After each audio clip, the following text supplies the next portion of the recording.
Good morning again. So we have seen, of course, America's public investment really funding for decades innovation, science, and now with these multi-billion-dollar cutbacks when it comes to universities, research funding. How's that changing the landscape, right, is a real question. So Trevor, maybe I start with you because you're at the forefront of biotech innovation. What are you seeing?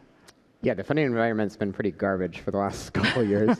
I think for biotech and I think deep tech generally, it's pretty correlated with interest rates overall.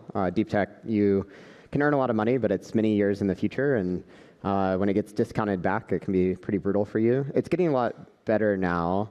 I think it's interesting. We were talking before coming out here, I think there's the haves and the have-nots. For example, like certain biotechs with some kind of AI story or certain subsectors of biotech that are very hot. There is a lot of money available, but then kind of the rest of the space starves in many ways. And I think it's a bit of a problem overall for the field. When we're talking about starving science, can somebody else take that place, whether it's another government or private fund, Soo Boon? Well, I think that it's actually a lot of money, particularly in Silicon Valley. So today you say that AI, all the money goes there, but then there's also the AI infrastructure and all that. So I think there's a lot. I think the one that is slowing down, in my view, is actually the drug discovery. However, if you're using AI to enable drug discovery, I think that's a very good thing. So it's a combination of two industries coming together. So I feel that this cut maybe is necessary, but they don't have a number to say how much they actually cut, right? So everybody is like panicking. So of course some universities are suffering more than the others. So I think generally I'm quite positive about private sector money coming in, especially in the US. You have all the rich people, the philanthropy, and I think there's the money that's going to flow in. And in the world, money seems to be plentiful. Question is, the plentiful capital out there. It's interesting talking about the haves and have-nots of AI, because is that another challenge for biotech when you had that slump and the recovery still not there because of course, the funding, a lot of that capital is going to AI and anything related to artificial intelligence at this point. Yeah, but also AI could be a bubble, but the bubble is at a higher level now. So I think it's important to know where the AI is applied, what application that will be. In any case, I think there was so much dollar that goes into the research over the last zillion years, and there are so many patents out there. I think the bottleneck is not the money. The bottleneck is the commercialization in the market, right? So now, with this opening up, then there's a lot of things that in Europe, in Asia, other countries can participate. We always forget about, in Asia, we have the semiconductor manufacturing operation. And it's because US don't have that part, but US have the creativity. It came from US. And then over time, they decided that they don't want to do manufacturing because this is too hard. So the Taiwanese, TSMC is there. Japan was leading in the 80s. Korea, what about those countries? So Trevor, do you see the opportunities in other regions? Yeah, I mean, it's an opportunity and a threat, I guess, in the current geopolitical environment. I think in general, right now, the US is still the biotech leader. I don't know if you'd agree with that or not. I think it's true. But I think we are in that journey that you mentioned on semiconductors. I think 5 years from now, the US if current trends continue, we won't be. I think it was like a couple of years ago, 25% of clinical trials were run in China. Today, it's like 50%. In a couple of years, it'll probably be like 75, 80%. And that's just like the facts on the ground. And that's for a large variety of reasons. I think one of them being the different regulatory environment. I think another one being the amount of capital that's being put across like all parts of the industry, not just certain parts like AI-enabled drug discovery. And there's not anything necessarily wrong or right about that. It's just a geopolitical situation. But I think we are kind of sleepwalking into it. And I think the US has done that for a lot of industries. And then once it happens, we kind of try and claw our way back, whether it's like semiconductors or I was listening to the nuclear panel before this. And we have an opportunity to do something about it. And I don't know if we will. Yeah. Especially also when it comes to building up the talent pipeline, right? That takes decades to build. But if you look at Silicon Valley, the talent comes from all over the world. So it's not American. But it's the environment that facilitates that process, right? So a lot of countries, they are trying to copy, but they are not successful because the government still want to control. So Silicon Valley is just a magical place. So the question is that which country, whether it's Singapore, Japan, Korea, and China, obviously, you know, they were able to copy very fast. So Europe, obviously, you know, now if the Europeans are going back to Europe to do it, why not? Europe could be another center of excellence. Because a lot of technology basically came from there before, right? And the EU, they have the Horizon program. And, you know, I was looking through and I was like, wow, this is fantastic. Nobody heard about the Horizon program, or at least I have not heard too much about Horizon program. So maybe now with the flux of people going back to Europe, then, you know, there's more center of excellence. Yeah, I think that's the number one thing that we have going for us in the US that we kind of maybe are messing up right now. I'm not sure. We'll see over the next 5 years because it's really hard to reverse. And that's that the US does attract talent from around the world. Like great inventions can come from people from any country, but we're very fortunate in the United States that they choose to come to Silicon Valley, to other places in the US, to be educated, to invent things. And then often they stay to found companies, often to the frustration of their home countries, probably Singapore included. And I think that's like part of the US's superpower. And I don't know if we fully appreciate that in the US, because with things like cuts to government funding for education, things like kind of making it really hard for some foreign nationals to get visas who are incredibly educated that want to found companies in the US, it is probably music to the ears of many countries in Asia. And you know, it's great for those countries. They're having really awesome scientists go back and found biotech companies, and I think it can be great for their home countries. But as you know, patriotic US citizen, I think it's the dumbest thing we could possibly do. I was going to say, I mean, is Silicon Valley the magical place that you talked about still now? But do you see that at risk? Yeah, I think we take it for granted. I think it still is. I think by far, I think many countries have tried to replicate the magic of Silicon Valley. My personal thesis on that is that really Silicon Valley is just a network effect of people having seen people that look like them, that come from a variety of backgrounds, having succeeded. There's no like secret governments. In fact, the US probably supports startups less than any other country on earth.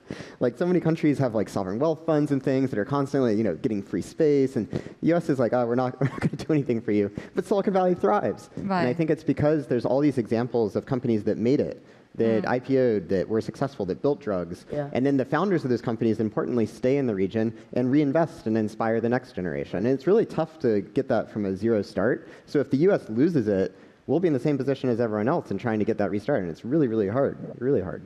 Well, I guess US, you know, even the current government, they can change their mind, you know. 3 months ago was this policy. And then the trade barrier, you can delay another 1 year. So people will change their mind. Who's the closest out there to becoming the next magical place? I don't think there is one magical place. But obviously, China is already, things are happening for the last 20 years. So, you know, even you restrict them for not giving them the chip or whatever, they will find a way to do it. If it's not China, it's Japan. You know, if not Japan, it's Korea. And it's Africa countries, who knows, right? Because innovation can be anywhere. The question is that if the foreigner are educated in the US, and then they have the Silicon magic, and then they start going back to their own country, and the magic will happen over there. And that's a good thing for the world. The different systems, though, especially state-owned IP in China, for example, is that a barrier, though? Actually, IP is useless, if you ask me. With AI, look at AI. With AI, I think less funding actually is better. It's opportunity for business people. So if the family office, instead of investing in buildings, they invest more in the technology and benefit the rest of the people who don't have that much. Yeah, I think the risk reward with like a Chinese style system as like an outsider looking in, it seems like the super powered side of it is that they can really, if they like an industry, they can just back up the dump truck and dump money into it in a way that we don't do in the US. And it seems like deep tech seems to be a big focus, whether it's semiconductors or nuclear or biotech. That's an area where in the US I don't think we're as focused, but in China it's very clearly a focus of building like a very robust biotech industry. I think the challenge and maybe the frailty on the other side of that is that when an industry goes out of favor, it just goes like the education startups in China just boom, like basically wiped out overnight just from a simple policy change. Whereas places like the US are robust to that. And I think, entrepreneurs recognize that. So that I think there is like some risk discount probably to the money dump trucks that are backing up. But at the same time, it's just tough to combat ecosystem where there's a more permissive regulatory environment and there's like just gobs of capital going into like all sorts of companies like across the spectrum. And I think the US has to think about, the current trends are that China is becoming more and more of a biotech superpower versus us. If we do nothing, that will continue. I don't necessarily know what the right answer is. I can come up with like 5 different suggestions, but we have to do something unless we want just the status quo to continue of us falling behind. And Soo Boon, you also thought Japan was an innovative place when it comes to at least drug making. I think Japan has gone to sleep for the last 30 years. Is it waking I up remember finally, or are they still in asleep, the days, you think? Sony Entertainment, they were on top of the world. Everybody was like, okay, Japan is going to take over, right? But they didn't. They just went passive. And I love Japan because it's such a good place to travel. People are so polite. And I think the moment you turn them on, they should have to do it themselves. I know because I was talking to, Jetro, and then because we also both invest in US and also Southeast Asia. So Jetro and Tokyo Stock Exchange, they have a concentrated effort in Singapore. So trying to encourage Singapore company, basically Southeast Asia company, to go to Japan, and Japanese company to come to Asia, because it's much nearer, right? But many of the Japanese companies, they are very comfortable in their own place, and they got a lot of funding. Government has many fundings for the startup company. So the question is, the moment they say yes, then all will come. Japanese is more, but I think the younger people are, changing the pattern. I think that's a really good point because, I think often the comparison of like US and China, the comparator is drawn with like US and Japan like 20 years ago. And obviously, I mean, to your point, I don't think, Japan has overtaken the US on any of these metrics. I think the thing that concerns me though, going back to the, headliner topic a little bit, is that we are cutting the research funding in the US. And one statistic that kind of worries me or scares me even is that one thing that never happened with Japan, even kind of the heyday, is that if you look at like the rankings of universities and you look at where the top research is coming from, Japan never really outranked the US. But actually now China has like most of the top 10 spots for like university rankings in science and technology. Like Stanford's not even in the top 10 now. And if you look at who's publishing in like the top journals like Nature, Science, Cell, it's like starting to be dominated by things like Chinese Academy of Sciences. So on the one hand, hey, look, great science coming from anywhere. I think it's quality work. It used to be you could kind of write it off as like, oh, this is just also ran or things like. No, I think there's real creative work coming out. On the flip side, I think that's a real warning sign of like, okay, right where we're starting to get kind of knocked out a lot of these rankings that I think are meaningful. We're starting to cut funding, so that's only going to accelerate that trend. So I worry it's not really a US-Japan situation. It's truly different, because I think that was like a little bit of a false alarm to US science. Is the center of gravity now shifting to Asia? I think, absolutely, for scientific research, Yes. When it comes to some of the funding out there, especially from the private sector, Soo Boon, I know that you've talked about family offices and philanthropy potentially stepping in, but they've been more active in the US when it comes to biotech and scientific research. Could a new educated younger generation in Asia turn their attention to funding these innovations? I think for the younger generation, they probably are willing, but they are not in the driver's seat yet, because there's generation change of wealth. And the first 2 generations of Asian wealth came mainly from the traditional industry. So they need to see something that is physical. Like something property. that is a software. What is a software, right? But only when they make money, then they say, oh, I want to invest in this, So, you know, I met people, it's like, oh, can you find me a deal, 10x return? I said, by the time I find you a deal, 10x return, already done, but I can't tell, you know. It can go into 0, it can go into 20x. So, you know, so the culture need a long time for the Asian family offices, I would say. Because traditionally, they want to protect everything for their family. So what is miracle to me is that the American, the family offices, they actually started years ago already investing in venture capital and all that. And they don't just think about my family, you know. Like you look at Bill Gates, you know, all the donations that's going up is amazing. So that culture is, you know, very difficult to duplicate in Asia. So maybe that's the thing that we should start educating. Do you see the difference in culture as well when you come to Asia and you talk to investors? Yeah, I mean, I think in general, the good news for like healthcare and deep tech is that I think it's like a core human desire, need. It's like a cool thing generally. So I think that there's a lot of interest in the space. I think it really does come down to that historical experience doing it, because especially deep tech, I mean, you got to lock up your money for like 10 years, and like, yeah, I can go to 0 or I can like 100x. It's just a very high kind of risk-reward proposition. So. Will artificial intelligence change the game, especially when it comes to shortening that time frames when innovation actually leads to commercialization? Yes. Yeah, given the amount of money put in, we better hope it does. Yeah, I think the part that everyone's kind of more public about is the what I call preclinical part. So that's kind of like finding the new drug candidate, and that's super important. But I think the area that it could have maybe an even more immediate impact is in the clinical trials themselves. Because if you're spending, I don't know, $20 million in 2 years on the preclinical work, you're probably spending like $800 million in 7 years on the clinical work. And a lot of that clinical work is actually perfectly suited to just like standard elements. It's like paperwork, it's forms, it's like very hundreds of pages of documentation. So I have pretty high hopes that across the spectrum, but especially on the clinical trial side. Yeah.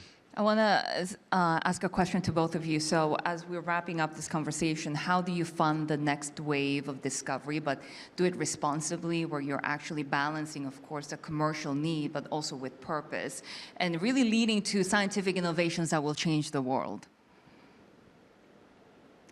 Well, I think... It's a very difficult question for 1 minute, right?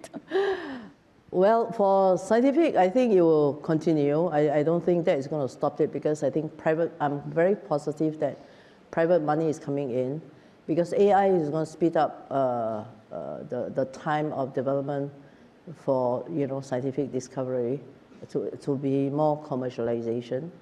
I think AI, I'm looking at also AI, how they actually can help, you know, movie industry to digitize, to speed up the whole process of the workflow, and even for storytelling, that normally you need to have movie producer and all that, and that is going to change the landscape. And recently there are phenomena happening. I think one of the speakers was here, microdrama, and that's really very popular, and that is going to create a lot of economic benefit for emerging countries as well. Yeah, I think you have to have all the facets. I think if you don't have the government funding, or you don't have the private funding, or you don't have the like Bell Labs of the future, you're just going to miss out on different parts of the innovation cycle. So I think my big thing is that you can't lack any of them. If you want to have like a healthy ecosystem, you can't just assume private funding will make up for government funding. They have their own unique things that they work on. Yeah. Thank you both for the conversation. And thank you so much for joining us.